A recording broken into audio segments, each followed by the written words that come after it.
I was already worn thin when my daughter leaned close and whispered something I couldn't unhear. She told me my mother-in-law said I deserved everything that was happening to me. I thought that was the worst of it, until my brother chose a side. That night changed how I understood loyalty, cruelty, and the quiet power of truth.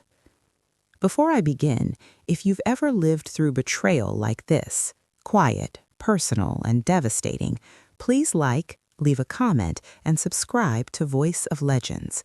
I'm telling this the way it happened, not to punish anyone, but to finally set the truth down where it belongs. I remember the room being too quiet for a house with a child in it. The hum of the refrigerator sounded louder than usual, like it was filling in for words we weren't saying.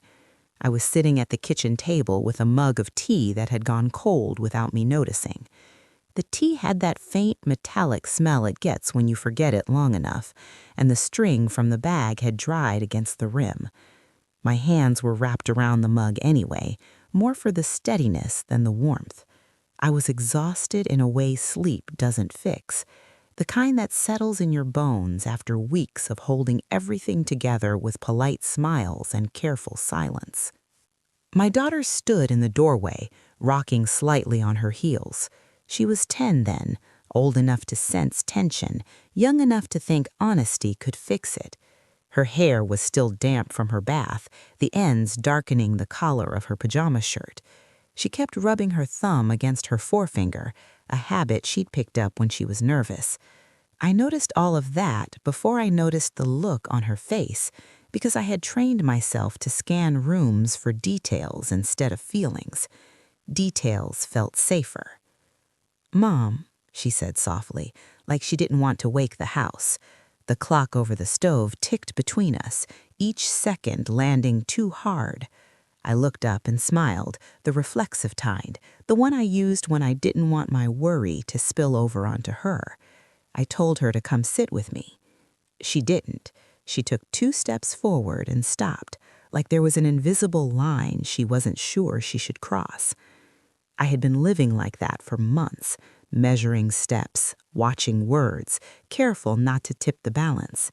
After my separation, after the financial mess, after the whispered judgments that followed me like a draft under a closed door. People think the loud arguments are the hardest part of family conflict. They're wrong. It's the quiet days that drain you, the ones where no one yells but everyone knows where they stand. Earlier that afternoon, my mother-in-law had stopped by unannounced. She always did that, breezing in with her perfume and her opinions, setting her purse down like she owned the place. She'd smiled too wide when she saw me, her eyes already scanning for what I'd done wrong. I had offered her coffee. She declined and sighed instead, lowering herself onto the couch as if it were a burden. My daughter had been in the room, coloring on the floor, humming to herself. I remember thinking, be careful. I remember thinking, she's listening. The visit had been short, clipped, polite on the surface. Comments about how hard things must be for me now, said with a softness that felt rehearsed. Questions about whether I'd thought of other options, whatever that meant. I nodded, thanked her for her concern, and counted the minutes until she left. When the door finally closed behind her, the house exhaled. I hadn't realized how tense my shoulders were until they dropped. Now my daughter stood there, eyes fixed on the table, and I felt a knot tighten in my stomach. Children don't hover like that unless something is wrong. I set the mug down carefully, the ceramic clicking against wood too loudly in the quiet. I asked her what was on her mind. She took a breath, then another, like she was bracing herself. "When Grandma was here," she said, still not meeting my eyes, "she said something when you went to the bathroom." I waited. I didn't rush her. I had learned the value of patience the hard way, through conversations where pushing only shut doors. The clock ticked. A car passed outside, tires hissing on pavement. My daughter swallowed. "She said," my daughter whispered, leaning in now as if the words themselves were dangerous, "she said you deserved this." The sentence landed between us and stayed there. For a moment, I didn't understand it, not because the words were unclear, but because my mind refused to accept it. You deserved this. Deserved the late nights, the bills stacked neatly but unpaid, the way my confidence had eroded piece by piece. Deserved the loneliness that crept in after everyone went home. I felt heat rise up my neck, a flush that had nothing to do with anger and everything to do with shame. I had spent years trying to protect my daughter from adult cruelty, and here it was, delivered in a whisper. I reached out and pulled her into a hug, feeling her small body stiffen and then relax against me. Her hair smelled of lavender soap. I held her longer than usual, one hand on her back, the other cradling her head. I told her she didn't do anything wrong. I told her sometimes grown-ups say things that come from their own hurt, not from the truth. My voice sounded steady, even convincing. Inside, something had cracked. After she went to bed, I sat alone in the living room with the lights off, the glow from the street lamps spilling through the blinds in pale stripes. I replayed the day in my head, every look, every pause. This wasn't the first time my mother-in-law had judged me. It was the first time she'd said it in front of my child. That line mattered more than any argument we'd ever had. It crossed something sacred. I thought about calling my brother. We had always been close, or at least that's what I believed. He was the one who used to show up with takeout when things got hard, the one who told me I was stronger than I thought. He had married into my mother-in-law's family years ago, a connection I tried not to think about too much. Blood should outweigh marriage, I told myself. Family is family. My phone sat heavy in my hand. The screen lit up my palm, then dimmed again when I didn't unlock it. I wondered how much he knew. I wondered how long he'd known it. The house creaked as it settled for the night, familiar sounds that suddenly felt foreign. I realized, sitting there in the half-dark, that exhaustion had a way of stripping away illusions. You stop pretending when you're too tired to hold the mask in place. I didn't call him that night. I needed to hear my own thoughts first, to decide what mattered. I went to bed and stared at the ceiling, listening to my daughter's soft breathing through the wall. I promised myself that whatever came next, I would choose dignity over silence. I didn't know then how much that promise would cost me, or how deeply it would test the meaning of family. But I knew the truth had surfaced, and once it does, it doesn't go back under quietly. The next morning arrived without ceremony. Gray light pressed against the curtains, and for a few seconds I forgot everything, floating in that fragile space between sleep and waking. Then it all rushed back, the whisper, the words, the way my daughter's voice trembled. I lay there, listening to the house, to the faint thud of footsteps from the apartment upstairs, to the distant bark of a dog, ordinary sounds on an ordinary morning, and yet nothing felt ordinary anymore. I moved through the routine on autopilot. Toast popped up too dark because I'd forgotten to turn the dial down. The smell of burnt bread lingered in the kitchen, sharp and bitter. My daughter sat at the table, swinging her legs, tracing the wood grain with her finger. She watched me closely, as if gauging whether she had done something wrong by telling me. I kissed the top of her head and told her she was brave. She smiled, just a little, relief softening her eyes. After I dropped her off at school, I sat in my car longer than necessary. The steering wheel was cool under my hands. I stared at my phone, at my brother's name and my contacts, thumb hovering. I thought about the last time we'd spoken, how casual it had been. He'd joked about work, asked how I was holding up, said I sounded tired. I'd laughed it off. I always did. I pressed call before I could talk myself out of it. He answered on the third ring. His voice was bright, easy, the way it always was when he didn't expect trouble. We exchanged pleasantries, talked about nothing for a minute, both of us circling what we knew the call was really about. Finally, I told him what my daughter had said. I told him slowly, carefully, like the words were fragile. There was a pause on the line. I could hear him breathing. In the background, something clattered, maybe dishes, maybe a door. When he spoke again, his tone had shifted, flatter, more guarded. He said our mother-in-law didn't mean it like that. He said she was under stress too. He said I was being sensitive, that kids misunderstand things all the time. Each sentence felt like a small door closing. I asked him directly if he believed what she said. Another pause, longer this time. When he finally answered, he didn't say yes or no. He said life was complicated. He said people make choices and choices have consequences. He said maybe this was a wake-up call for me. I felt something settle in my chest, heavy and cold. It wasn't anger, not yet. It was recognition. This wasn't ignorance. This was alignment. He was choosing the side that felt easier, the side that required nothing from him. I told him my child had heard cruelty and that mattered more than anyone's justifications. He sighed, the sound sharp with impatience, and said I was overreacting again. We ended the call politely, too politely. I sat there afterward with the engine still off, phone resting on the passenger seat like a discarded thing. The sky had brightened, clouds thinning into streaks. I thought about how betrayal rarely announces itself. It arrives dressed as reason, as concern, as advice you didn't ask for. Over the next few days, pieces began to fall into place, comments my brother had made in the past that I'd brushed aside, moments where he'd seemed distant, distracted. I realized this wasn't new, it was just finally visible. The truth has a way of doing that when you stop defending people from themselves. My mother-in-law called 2 days later. Her voice was syrupy, concerned. She asked if my daughter was okay, if everything was fine. I told her calmly that my daughter had heard what she said.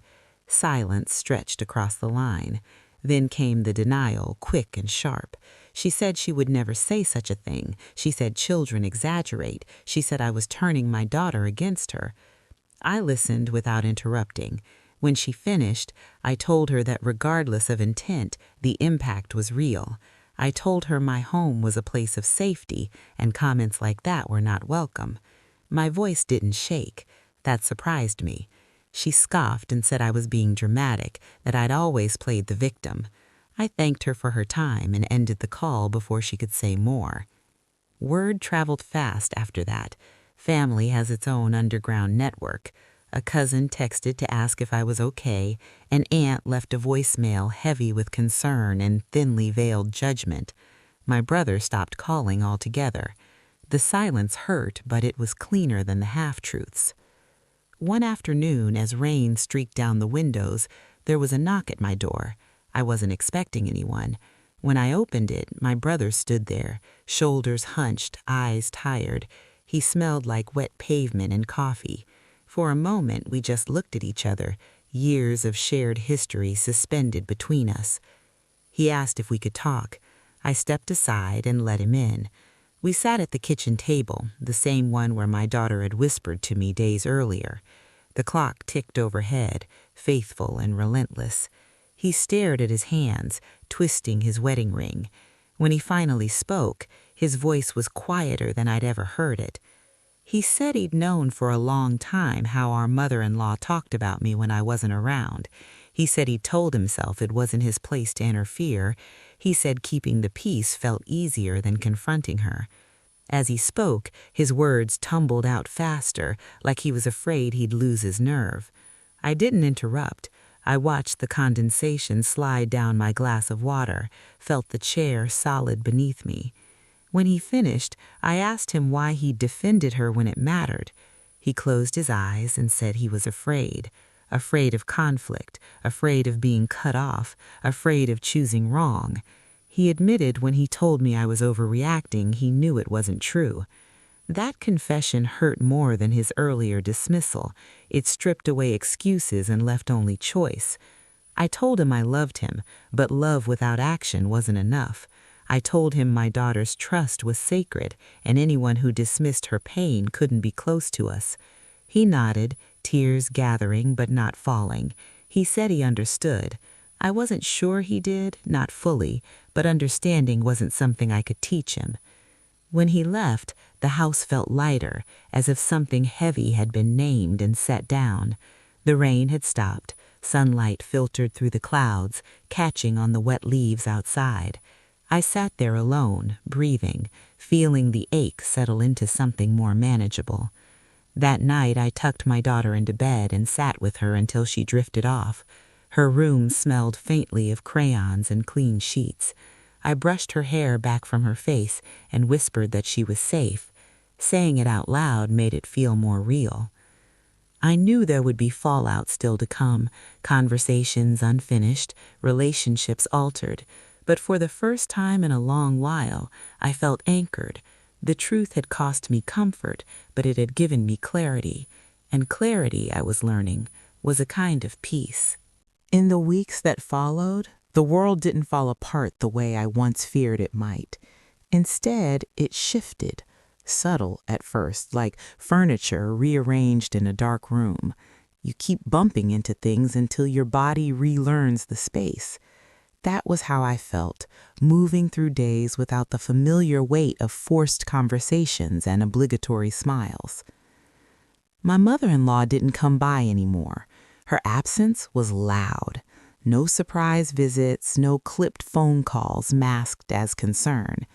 At first, I kept expecting her car to pull into the driveway, that familiar crunch of tires on gravel.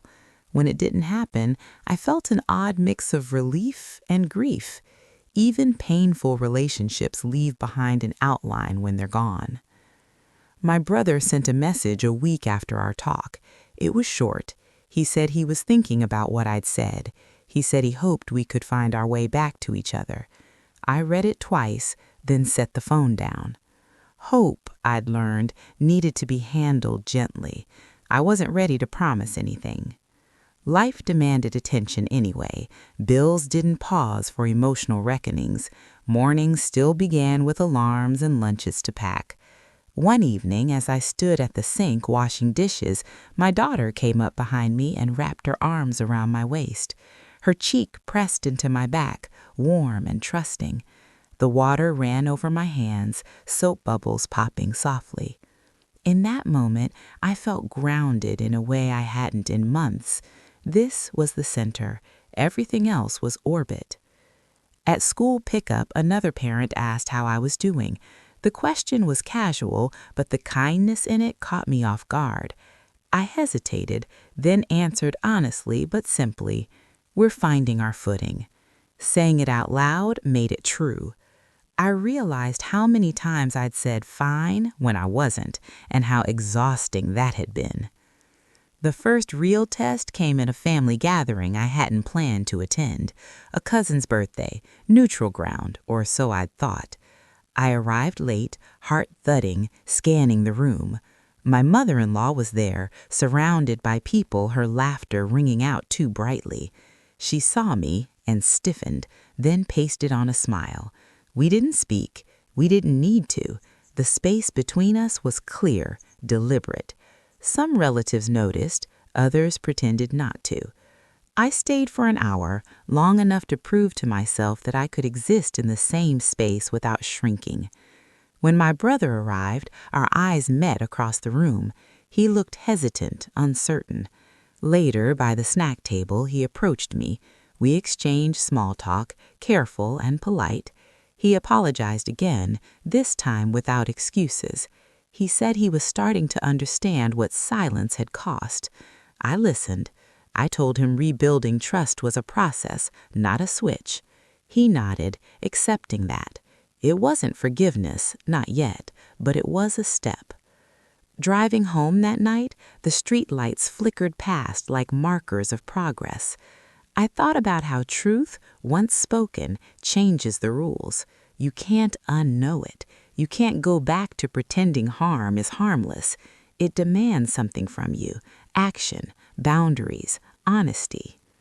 At home, I made myself a cup of tea and actually drank it while it was hot. The steam curled up, carrying the faint scent of chamomile. I sat at the table and wrote in a notebook I'd kept tucked away. I wrote about the whisper, about the phone call, about the knock on the door in the rain. Writing slowed everything down, gave shape to feelings that had been swirling uncontained. It felt like stitching a wound closed, one careful line at a time. My daughter noticed the changes before I did. One night, as I turned off her lamp, she asked if Grandma was mad at us. The question was small, but it held so much. I sat on the edge of her bed and told her that sometimes people don't like being held accountable, and that's okay. I told her it wasn't her job to fix grown-ups. She nodded, satisfied. Children, I was learning, accept clarity better than confusion.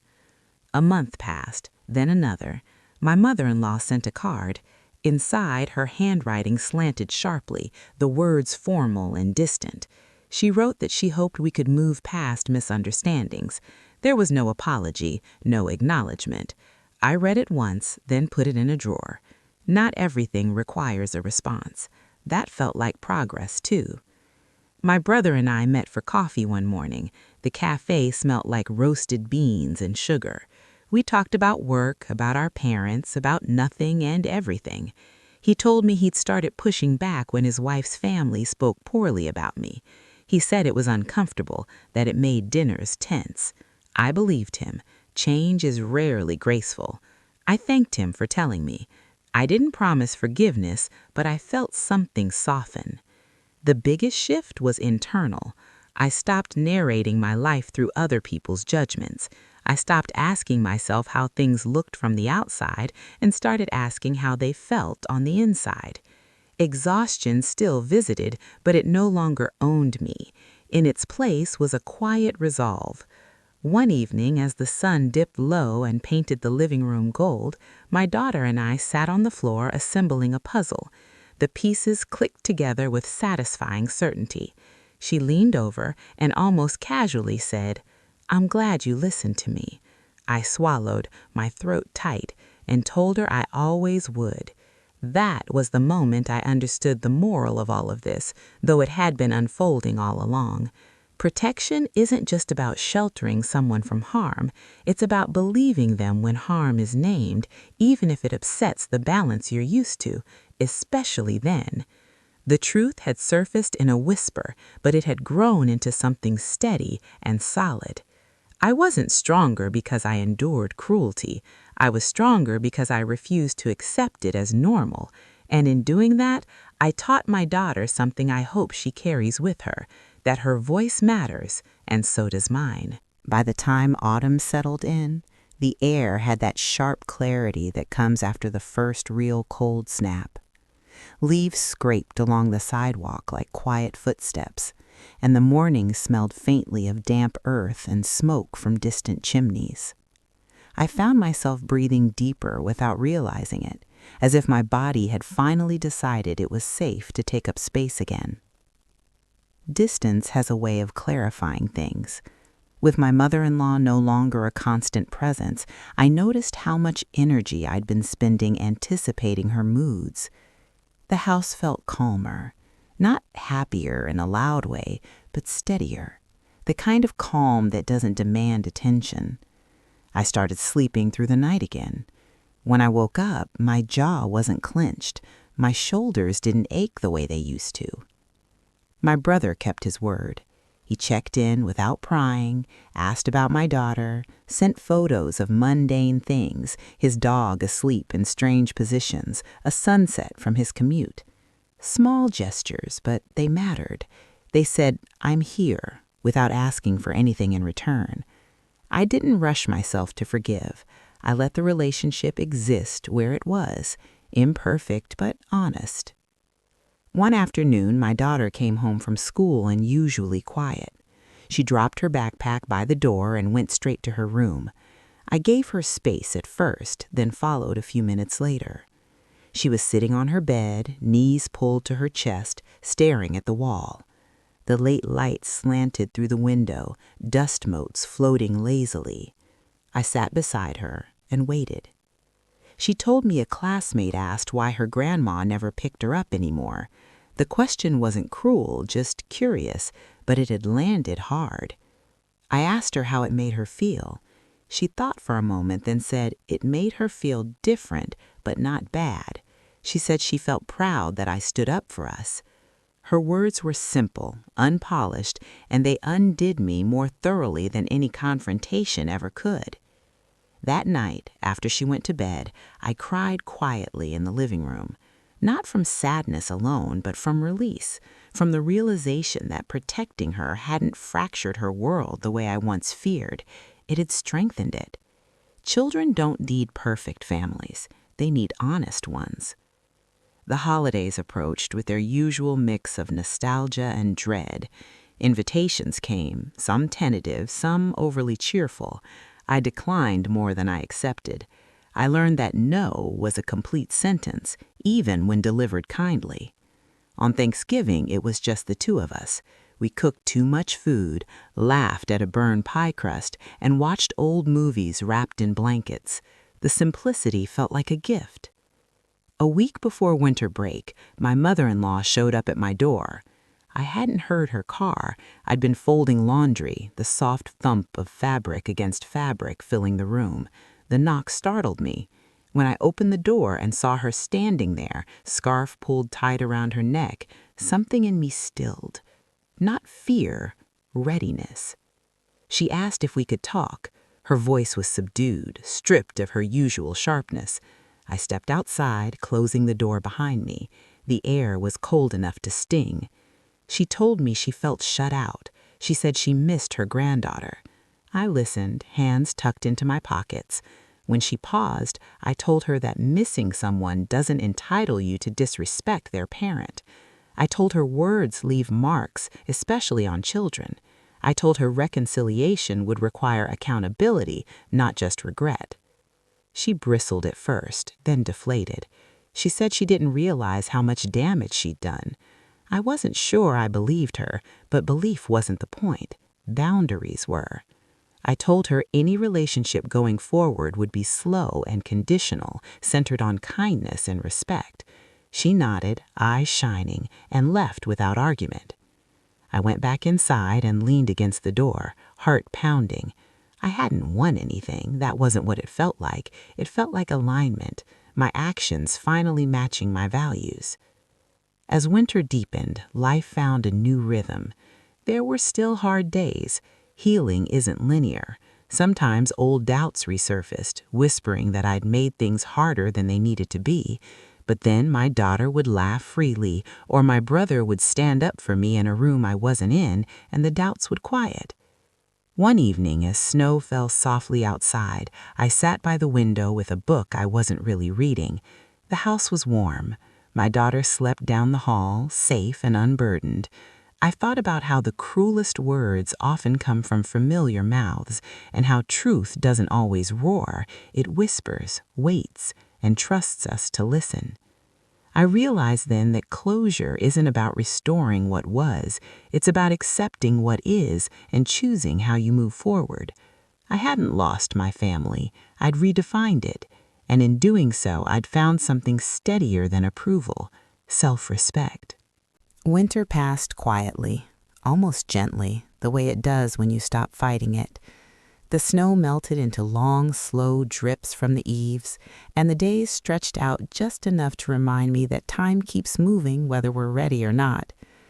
I noticed how my daughter had started humming again while she did her homework, a soft, absent-minded tune that filled the room without demanding attention. That sound felt like proof of something mending. My mother-in-law kept her distance after that conversation. She sent occasional texts, neutral, careful, asking about school or the weather. I answered politely but briefly.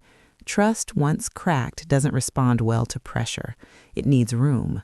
I could tell she was testing the boundaries, looking for familiar openings, but I held firm. Each time I did, it got a little easier. My brother surprised me one afternoon by showing up with groceries. No announcement, no dramatic speech. He set the bags on the counter and started putting things away like it was the most natural thing in the world. Apples in the bowl, milk in the fridge, bread on the counter. We talked while he worked, the conversation flowing easily. He told me about a disagreement he'd had at a family dinner when someone made a comment about me. He said he'd spoken up without raising his voice, without apologizing for it afterward. I listened, a mix of gratitude and caution settling in my chest. Change shows itself in repetition, not declarations. That evening, after he left, I stood in the kitchen alone and let myself feel proud, not of him, though that was there too, but of myself, of the fact that I'd drawn a line and held it long enough for others to see it clearly. Boundaries, I was learning, teach people how to treat you even when you're not in the room. Spring crept in with tentative warmth. Windows opened, fresh air replaced the stale quiet of winter. I started walking more, letting my feet carry me through familiar streets while my thoughts wandered.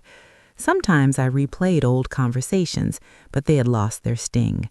They felt like scenes from a different chapter, important but no longer active. One afternoon, my daughter and I planted flowers in the small patch of soil by the front steps. The dirt was cool and crumbly between my fingers. She chose bright colors, insisting they'd make the house look happier. As we worked, she told me about a project at school where they had to write about someone who made them feel safe. She said she'd written about me. I had to turn my face away for a moment, pretending to focus on the soil because the emotion rose too quickly. Later that night, I lay awake thinking about safety, not the physical kind, but the emotional kind. How rare it is, how easily it's broken, how fiercely it needs to be protected once you understand its value. I thought about the younger version of myself who had tolerated sharp words and subtle dismissals because she believed love required endurance.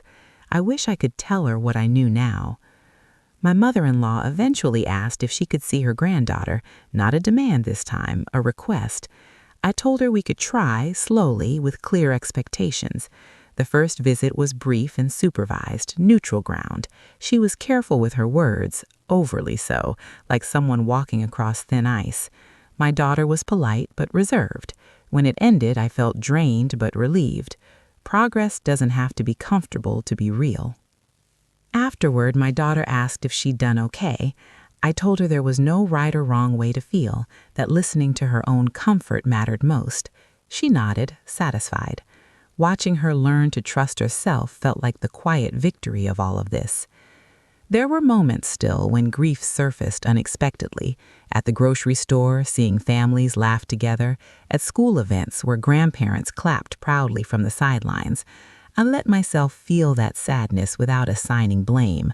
Loss doesn't always mean someone did something wrong. Sometimes it just means something couldn't continue the way it was. One evening, my brother called and asked if I'd ever forgive him fully. The question was raw, unguarded. I told him forgiveness wasn't a finish line. It was something that unfolded alongside consistent effort. I told him I saw the work he was doing. He exhaled long and slow and said, that was enough for now. As the months went on, I noticed how rarely I replayed that original whisper in my mind. It hadn't disappeared, but it no longer defined the story. It was a turning point, not the whole arc. The cruelty that had surfaced had forced clarity, and clarity had reshaped everything that followed. One late afternoon, sitting on the porch as the sun dipped low, I realized something else too. I hadn't just protected my daughter, I had protected myself. I had chosen not to internalize someone else's bitterness. I had refused to let shame take root where it didn't belong. The moral of this story isn't about villains and heroes. It's about responsibility, about what happens when you stop excusing harm for the sake of harmony. Truth will disrupt your life at first. It will cost you comfort, familiarity, and sometimes people you thought would always be there. But it also clears space for honesty, for peace, for relationships that don't require you to disappear to survive. I sat there until the light faded, feeling the steady presence of a life rebuilt on firmer ground. I wasn't exhausted anymore, not like before. I was tired sometimes, yes, but it was the honest kind, the kind that comes from living in alignment with yourself. Summer arrived gently, without the dramatic announcement it sometimes makes. The days grew longer, light lingering in the evenings like it had nowhere else to be. I found myself lingering too, on park benches, in grocery store aisles, in conversations I no longer rushed through just to escape. There was less urgency in me now, less bracing. My daughter finished the school year with a confidence that surprised her teachers. At the end-of-year conference, one of them mentioned how much more she spoke up in class, how she'd begun helping quieter kids find their voices. I smiled politely, thanked her, and held that information close like a secret gift. Children mirror what they see. I had underestimated how much she'd been watching me choose myself. The relationship with my mother-in-law remained carefully measured. Occasional visits, always respectful, always brief. She never apologized outright. I noticed that and stopped waiting for it. Accountability doesn't always arrive packaged the way we expect, and waiting for it can trap you in the past. What mattered was that she no longer crossed lines. She had learned where they were because I had stopped moving them for her comfort. One afternoon after a visit, my daughter asked why Grandma used to say mean things. The question was direct, innocent. I told her some people carry hurt for so long that it leaks out onto others. I told her that understanding someone doesn't mean accepting their behavior. She thought about that quietly, then said she hoped she wouldn't grow up like that. I told her she wouldn't, not if she kept listening to her own conscience. My brother became more present over time, not in grand gestures, but in reliability. He showed up when he said he would. He corrected people when they spoke unfairly. Once he admitted how uncomfortable it still felt, how he worried about rocking the boat. I told him boats that require silence to stay afloat aren't worth saving. He laughed softly at that, then nodded. Growth often comes with discomfort. That's how you know it's real. There was a moment late in the summer when everything came into focus. We were at a small family gathering, one I'd agreed to attend cautiously. The air was warm, cicadas buzzing in the trees. My mother-in-law made an offhand comment about how some people bring trouble on themselves. The old version of me would have frozen, heart racing, wondering if I should respond or pretend not to hear it. Before I could say anything, my brother spoke up, calmly, clearly. He said comments like that weren't appropriate, especially around children. The conversation stalled for a beat, then shifted awkwardly to something else. No explosion, no drama, just a boundary reinforced in real time. I felt my throat tighten, not from fear, but from relief. Later, in the car ride home, my daughter said she liked how Uncle spoke up. She said it made her feel safe. I drove in silence for a while after that, letting the significance of it settle. Safety. That word again. It had become the measure of everything. As autumn approached once more, marking a full year since the whisper that changed everything, I reflected on how quietly transformation happens. There was no single triumphant moment, just a series of small, brave choices stacked on top of each other. Listening, believing, speaking, holding firm. I no longer replayed arguments in my head before falling asleep. I no longer rehearsed explanations for my boundaries. I trusted myself. That trust felt like a home I'd finally learned how to live in. If there's anything I hope you take from this, it's this. Cruelty doesn't get a free pass just because it comes from family. And truth doesn't need to be loud to be powerful. Sometimes it arrives in a whisper from someone small and brave enough to tell it anyway. When you listen, really listen, you change the future in ways you may never fully see. But the peace that follows, you'll feel that every day. As the year turned again, I stopped marking time by the incident itself and started noticing how rarely it surfaced in my thoughts. That surprised me. For so long, I had believed that defining moments stayed sharp forever, that they cut the same way every time you touch them. But memory softens when healing takes hold.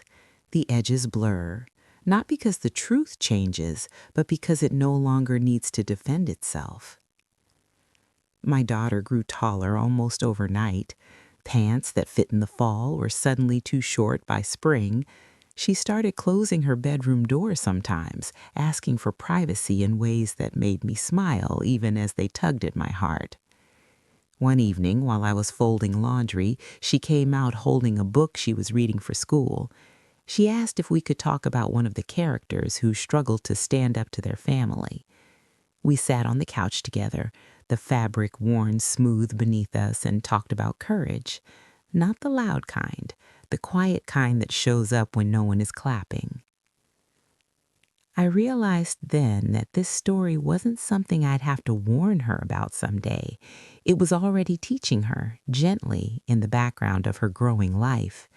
She was absorbing the lesson without the weight of bitterness. That felt like success. My brother and I settled into a new rhythm that felt more honest than what we'd had before. We didn't pretend the rupture hadn't happened. We acknowledged it when it came up, spoke about it without defensiveness. He told me once that standing up to his wife's family had changed how he saw himself. He said he'd always thought of himself as easygoing, but now he wondered how much of that had really been avoidance. I didn't correct him. Self-awareness doesn't need an audience. My mother-in-law remained a complicated presence. She followed the rules now, careful and measured, but there was still a distance that hadn't existed before. I accepted that. Not every relationship returns to warmth after accountability enters the room. Some settle into something cooler, but clearer. I preferred clarity to false closeness. One afternoon, I ran into her at the grocery store. We stood by the produce section, oranges piled high between us like a buffer. She asked how I was doing. The question felt genuine, or as genuine as she could manage. I told her I was well, and I was. The simplicity of that answer startled us both. There was nothing for her to argue with, nothing for me to justify. Driving home afterward, I thought about how far I'd come from the woman who once measured her worth by other people's approval. That woman would have replayed the encounter endlessly, analyzing tone and subtext. I turned on the radio instead and sang along badly, windows down, air rushing in. That evening, my daughter and I cooked dinner together. She chopped vegetables carefully, tongue caught between her teeth in concentration. Music played softly from the kitchen speaker. At one point, she looked up and said, "I like our life." The statement was casual, unadorned, and it landed deeper than any praise I'd ever received. I understood then that healing isn't about erasing the past. It's about building a present sturdy enough to hold it without collapsing. The cruelty we'd faced hadn't destroyed us. It had revealed what mattered most and stripped away what didn't. When I think back to that night in the kitchen, the cold tea, the ticking clock, the whisper that changed everything, I don't feel anger anymore. I feel gratitude for the truth that arrived when it did, carried by a child who trusted me enough to speak. I feel gratitude for the strength that surfaced when I stopped doubting myself. If you're listening to this and you're standing at the edge of your own truth, unsure whether to name it because of what it might cost, know this: silence always costs more in the long run. Peace is expensive up front, but it pays you back every day after. The house is quiet now as I sit with these thoughts, evening settling in. My daughter laughs softly down the hall, talking to a friend. The sound is light, unburdened. I close my eyes and let it wash over me, knowing that whatever tomorrow brings, we'll meet it without shrinking. By the time another summer rolled around, the story had stopped feeling like something that happened to me and started feeling like something I had lived through. There's a difference. One keeps you frozen in reaction. The other gives you ownership. I noticed it in small ways, how I spoke about my past without lowering my voice, how my shoulders stayed relaxed in rooms that once made me tense. My daughter finished another school year and asked if we could celebrate, just the two of us. We went out for ice cream on a weekday afternoon, the shop half empty, sunlight spilling through the front windows. She chose a flavor with too many colors swirling together and laughed when it dripped onto her hand. I handed her a napkin and watched her clean it up herself. Independence looks like that sometimes, sticky fingers and confidence. We talked about friendships, about how to tell when someone makes you feel small instead of safe. She asked questions that surprised me with their depth. I answered honestly, without oversharing, trusting her ability to understand nuance. I realized how much I'd underestimated children in the past, assuming they needed protection from hard truths instead of guidance through them. My brother invited us to his place for dinner later that summer. I hesitated before accepting, old instincts flaring, but I went. The evening was easy, in a way I hadn't expected. No tension, no undercurrents. At one point, his wife mentioned a disagreement she'd had with her mother, rolling her eyes in frustration. My brother listened and said gently that boundaries mattered even when they upset people. Our eyes met across the table for a brief second. There was no need to say anything. Growth had spoken for itself. Driving home that night, I felt something close to closure. Not a neat ending, but a sense that the hardest part was truly behind us. The road stretched ahead, familiar and well lit. I turned the radio down and drove in comfortable silence, my daughter half asleep in the passenger seat. My mother-in-law's presence in our lives continued in its limited form, occasional birthdays, short holiday visits. She remained careful, measured. Sometimes I wondered if resentment still lived behind her politeness. Sometimes I didn't care. Peace doesn't require everyone's inner transformation. It requires your own clarity. One afternoon, sorting through old papers, I found notes I'd written during the worst months, half-finished thoughts, questions scrawled in the margins, reminders to stay quiet, to keep the peace. I read them slowly, recognizing the woman who wrote them, but no longer identifying with her. I folded the pages and threw them away, not out of anger, out of release. That evening, my daughter asked if people ever change completely.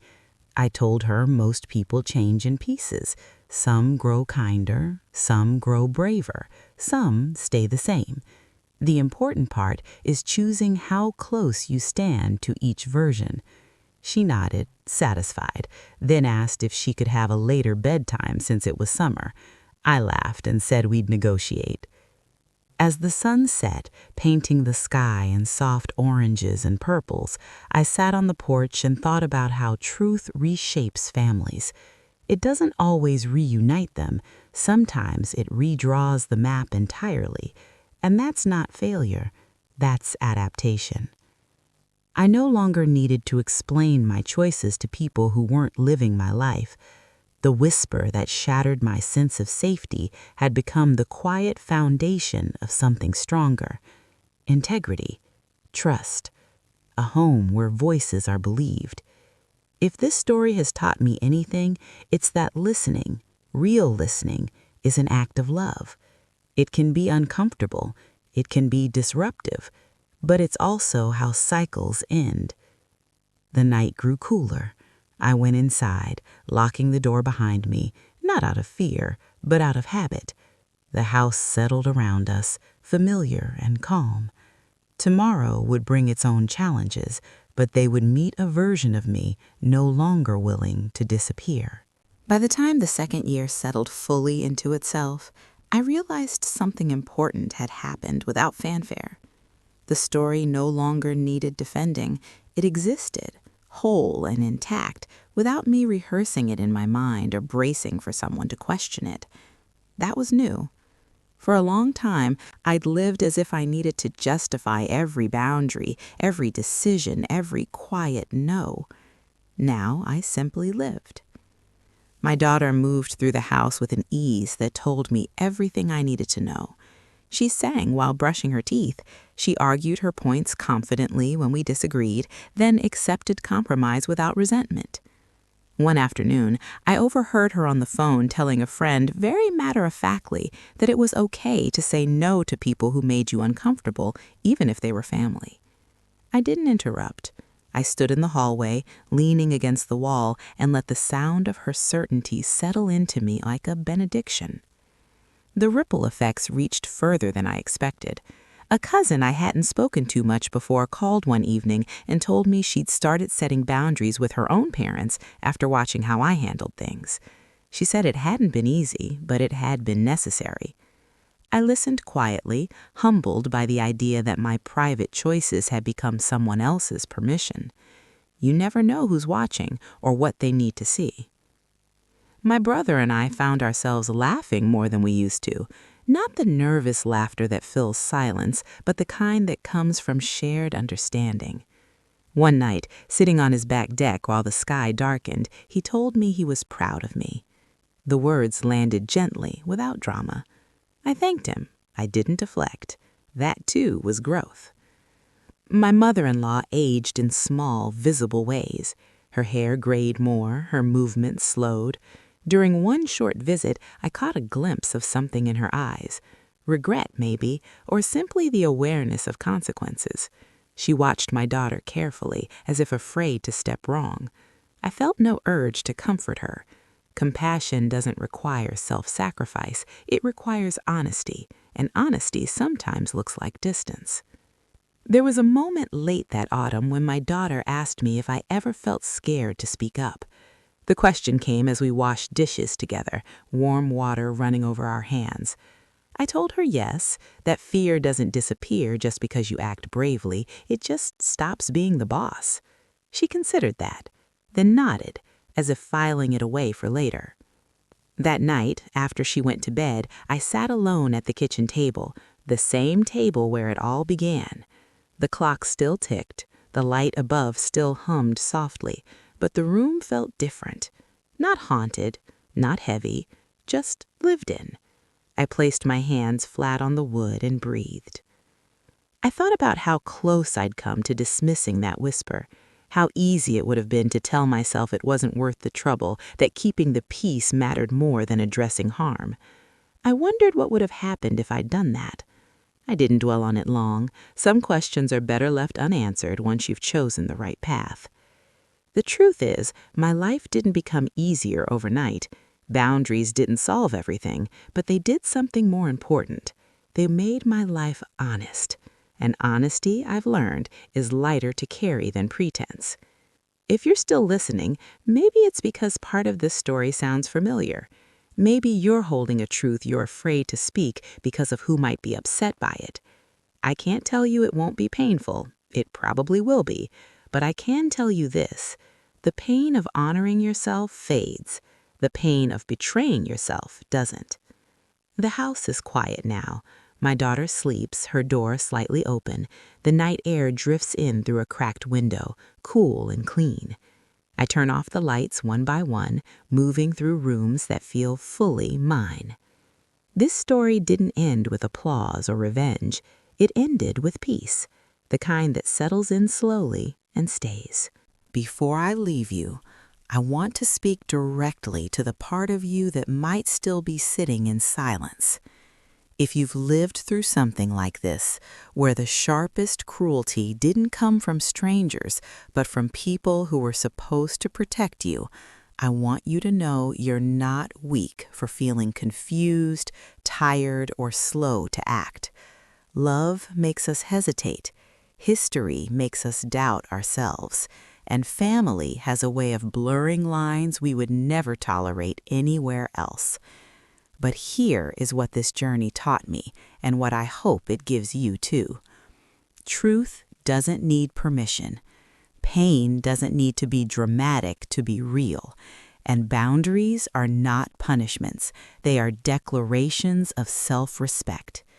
You don't owe access to people who dismiss your hurt. You don't owe explanations to those who benefit from your silence. And you don't owe your peace to anyone who calls your survival overreacting. Sometimes healing doesn't look like reconciliation. Sometimes it looks like a quieter house, a steadier breath, and a child who learns by watching you that their voice matters. If you're standing at a crossroads right now, wondering whether telling the truth will cost you too much, I'll leave you with this question, one I asked myself when everything felt unbearable. What is silence costing you already? Thank you for listening. Thank you for sitting with this story. And if it touched something tender in you, know that you are not alone in it. Subscribe Voice of Legends for more.